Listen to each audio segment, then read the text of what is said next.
क्योंकि इस तरीके से जो स्टॉक मार्केट में जो लोग दलाल लोग जो बैठे लोग ये चाहते हैं कि मैं ज़्यादा से ज़्यादा हम लोग पैसा कमावे, गवर्नमेंट को बढ़ता हुआ ठेगा, गवर्नमेंट को मिले नहीं मिले उससे मुझे कोई लेना देना नहीं। आज जितने लोग निवेशक है 90% लोग घाटे में, मगर जो ब्रोकर्स है ये लोग फायदे में। तो निवेश क्यों घाटे में, वो क्यों फायदे में है? तो कहीं ना कहीं पर जो लाभ है वो सामान्य लोगों तक नहीं पहुंच रहा है। तो उसके बारे में सेबी का इन्वेस्टिगेशन भी होना चाहिए, क्योंकि उसके भीतर बहुत कुछ मैनिपुलेशन चलता है। मगर सारी की सारी बातें उतना खुल करके कहना मेरा उचित नहीं है, क्योंकि उसके बारे में शायद मैं इतना कॉम्पिटेंट नहीं हूँ। गवर्नमेंट उसके बारे में विचार करना चाहिए।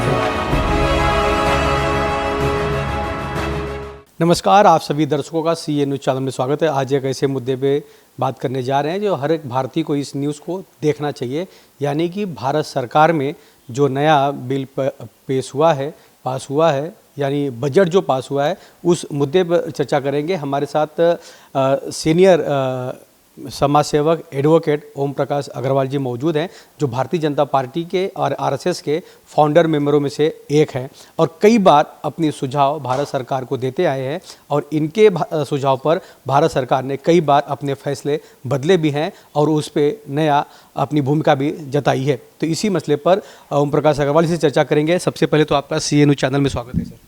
धन्यवाद। क्या कहेंगे, जिस तरह नया बिल पेश हुआ है, बजट पास हुआ है, भारत सरकार ने जो रखा है सैनिकों के लिए एक बड़ा तोहफा है, बड़ा बजट में कुछ पेश किया गया है, क्या कहेंगे इस पे? ओवरऑल आपकी क्या प्रक्रिया है?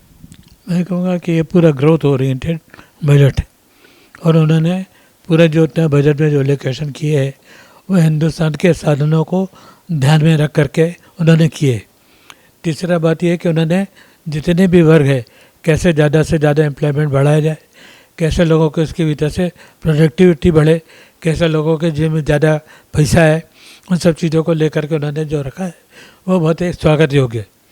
फिर भी इस बजट को मैं 10 में से अगर नंबर दिया जाए तो मैं 6 नंबर देना चाहूँगा, क्योंकि मुझे लगता है कि ये जो बजट है ये भी इनकम्प्लीट है। इनकम्प्लीट इस बहाने से है कि अभी जो स्टॉक मार्केट में बड़ा एक हाहाकार मच रहा है कि इसकी वजह से उन्होंने STT जो टैक्स है उसको उन्होंने डबल कर दिया है। तो वो भी मैं स्पष्ट करना चाहूँगा कि मोदी जी को जो मैंने 50 सजेशन भेजे हैं उसमें से ये मेरा दिया हुआ सजेशन था, जिसको बजट में इनकॉर्पोरेट किया गया है कि जो STT टैक्स है उसको जो डबल किया जाए। क्योंकि इस तरीके से जो स्टॉक मार्केट में जो लोग दलाल लोग जो बैठे लोग ये चाहते हैं कि मैं ज़्यादा से ज़्यादा हम लोग पैसा कमावे, गवर्नमेंट को बढ़ता हुआ ठेगा, गवर्नमेंट को मिले नहीं मिले उससे मुझे कोई लेना देना नहीं। आज जितने लोग निवेशक है 90% लोग घाटे में, मगर जो ब्रोकर्स है ये लोग फायदे में। तो निवेश क्यों घाटे में है, वो क्यों फायदे में है? तो कहीं ना कहीं पर जो लाभ है वो सामान्य लोगों तक नहीं पहुंच रहा है। तो उसके बारे में सेबी का इन्वेस्टिगेशन भी होना चाहिए, क्योंकि उसके भीतर बहुत कुछ मैनिपुलेशन चलता है। मगर सारी की सारी बातें उतना खुल करके कहना मेरा उचित नहीं है, क्योंकि उसके बारे में शायद मैं उतना कॉम्पिटेंट नहीं हूँ। गवर्नमेंट उसके बारे में विचार करना चाहिए। तीसरा जो कमी है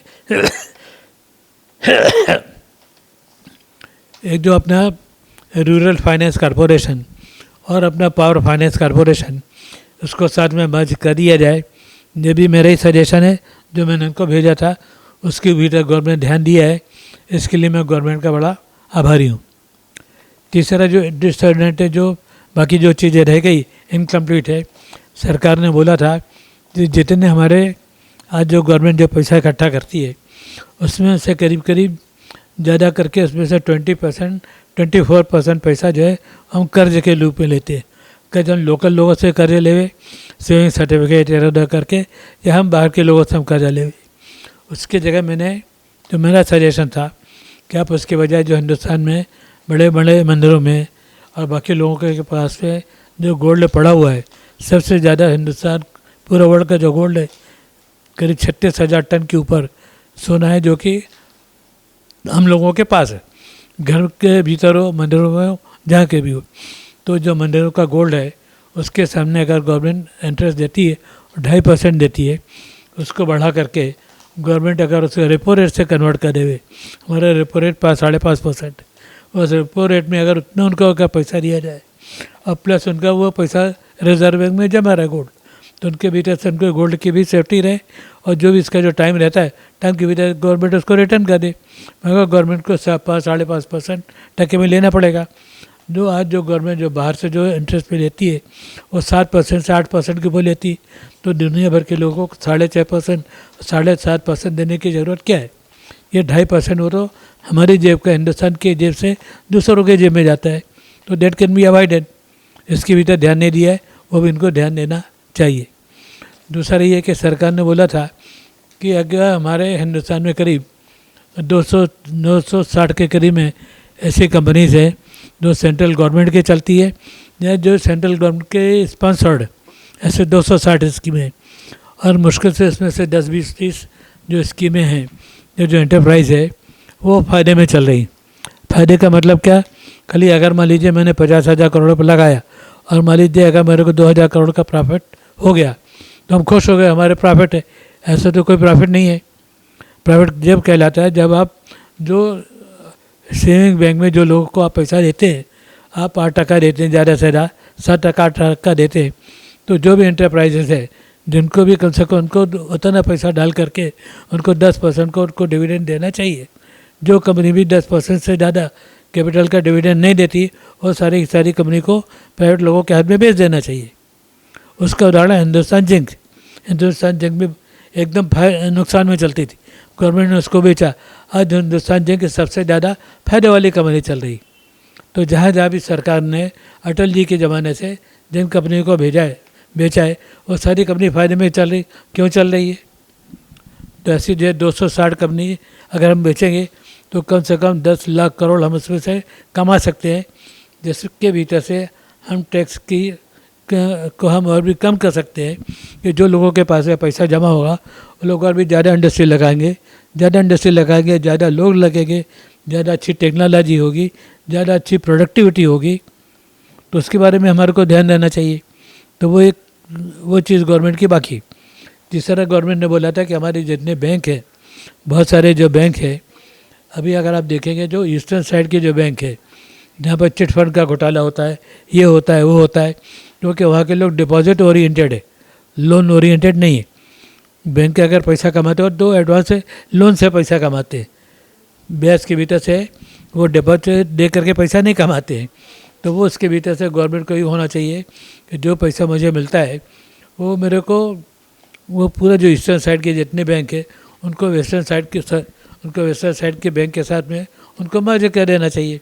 उनके पास से डिपॉजिट भी मिल जाएगा और लोगों को ज़्यादा लोन देने की सुविधा भी बढ़ जाएगी।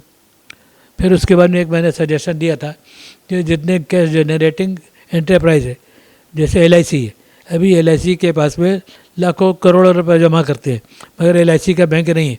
उसके पास से तो सारी सुविधाएं, कैश काउंटर है उनके पास से सारे, तो उनको क्यों नहीं LIC का बैंक बनना चाहिए। उसी तरीके से रेलवे के पास रोज़ उसके पास से सैकड़ों करोड़ रुपए जमा होता है, तो रेलवे का क्यों नहीं बैंक होना चाहिए।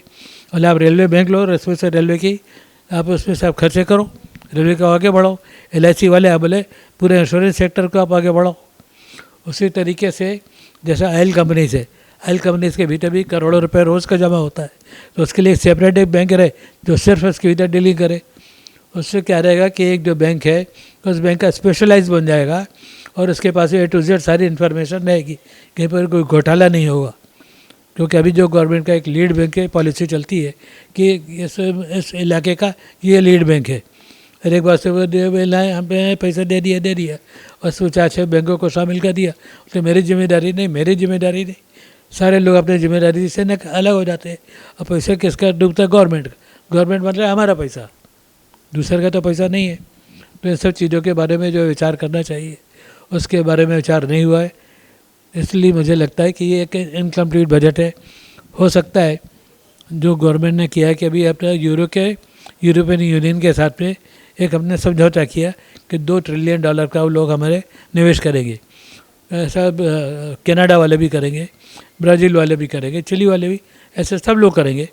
मगर वो उनका कितना पैसा आएगा, जब तक पैसा हमारे पास में आता नहीं है तब तक वो बजट उस आधार पर नहीं बना सकता कि भविष्य की आशा के ऊपर, कि आशा के बच्चों पर आशा नहीं। गवर्नमेंट ने जो बजट बनाया एकदम व्यवस्थित बनाए और सारी चीज़ों पर विचार करके बनाए। मगर ये सब जो चीज़ें हैं, मुझे ऐसा लगता है कि 2-3 महीने के बाद उसके भीतर से गवर्नमेंट का सप्लीमेंट्री बजट आएगा। अच्छा, एक चीज़ और मैं आपसे जानना चाहूँगा कि आम आदमी को इस बजट से क्या फ़ायदा है? घर में किचन में काम करने वाली जो महिलाएं घर में, उनके किचन तक कितना इसका फ़ायदा और नुकसान है? भारत सरकार ने अपनी इंडियन आर्मी के लिए सुरक्षा व्यवस्था के लिए एक अच्छा बजट लाया है, इस पे क्या कहेंगे? देखिए, एक आर्मी की भी सुरक्षा है और घर के भीतर से जो उन्होंने GST का जो सिंप्लीफिकेशन किया है, तो सिंप्लीफिकेशन करने के हिसाब से सिंप्लीफिकेशन किया वो बहुत बड़ी बात है।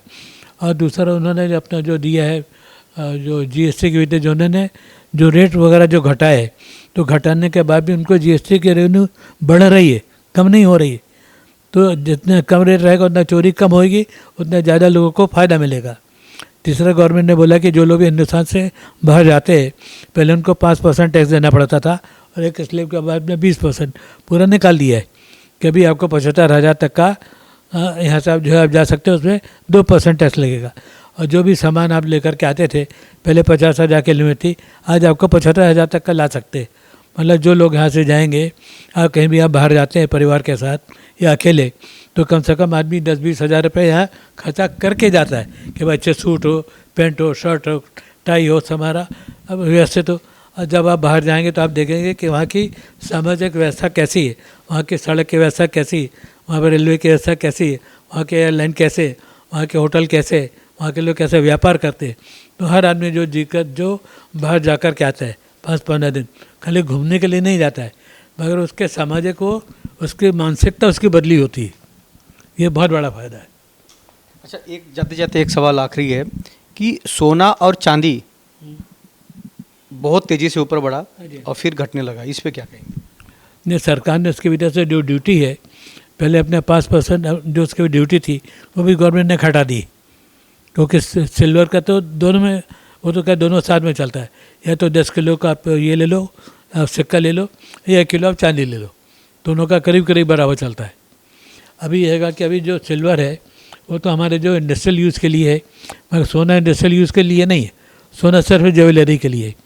और वो भी हिंदुस्तान जो दुबई से लेती है, जबकि दुबई से आधे दाम में सोना वो अफ्रीकन कंट्रीज़ में मिलता है। गवर्नमेंट को अफ्रीकन कंट्रीज से डायरेक्ट इंपोर्ट करना चाहिए, बजाय कि दुबई के मार्फत 50% कम दाम में अफ्रीकन कंट्रीज़ में मिलते हैं। उन सब के सबूत भी है मेरे पास। तो इससे भारत में और सोना सस्ता हो जाएगा वहाँ से? और होना चाहिए, सस्ता सोना होना चाहिए। चांदी इतनी सस्ती होने की संभावना कम है, क्योंकि उसका इंडस्ट्रियल यूज़ है। जितने भी आज हमारे जो सोलर पैनल बनते हैं, जितने इलेक्ट्रॉनिक आइटम बनते हैं, और सबके भीतर से चांदी लगती है। हमारे साथ एडवोकेट और सीनियर डॉक्टर, साथ में सीनियर समाज सेवक और बीजेपी के सीनियर और आरएसएस के senior founder member Om Prakash Agarwal जी थे। उन्होंने बताया कि इस बजट से भारत के रहवासियों के लिए, भारत सरकार के लिए, भारत में आम व्यवस्था के लिए किस तरह का फ़ायदेमंद होगा और इसमें किस तरह का और बदलाव करना चाहिए और कौन कौन सी चीज़ें इसमें नया ऐड करना चाहिए। अब देखना ये है कि भारत सरकार इसके ऊपर कब अमल करती है। कैमरामैन प्रवीण के साथ Raj Pandey, CN news, Mumbai. CEN news देश प्रदेश की ताजा तरीन खबरों के लिए CEN न्यूज को सब्सक्राइब करें और रहें पल पल की खबर से हर पल बाखबर।